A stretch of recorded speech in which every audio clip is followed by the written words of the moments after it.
উপদেষ্টা নাহিদকে নিয়ে স্ট্যাটাস। নাইলা বললেন, মজা করে লিখেছি।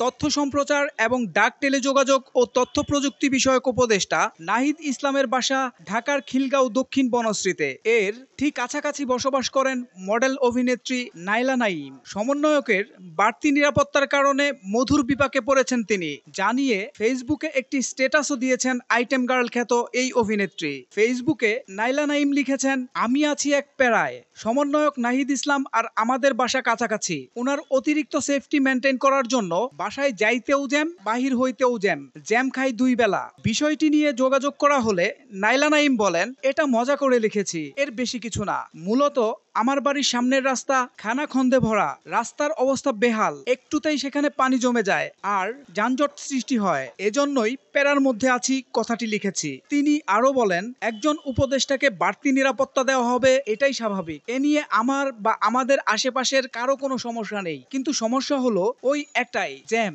রাস্তাটা ঠিক হলে এর সমাধান হবে। এই মডেল আপাতত পরিবার নিয়ে ব্যস্ত আছেন। কিছুদিন আগে বাবা স্ট্রোক করেছে, পরিবারকে সময় দিচ্ছেন। এছাড়াও তার আরো একটি পেশা আছে, ডেন্টিস্ট, চেম্বারেও সময় দেন তিনি। সোহেল মাহমুদ, দৈনিক নতুন সময়, ঢাকা।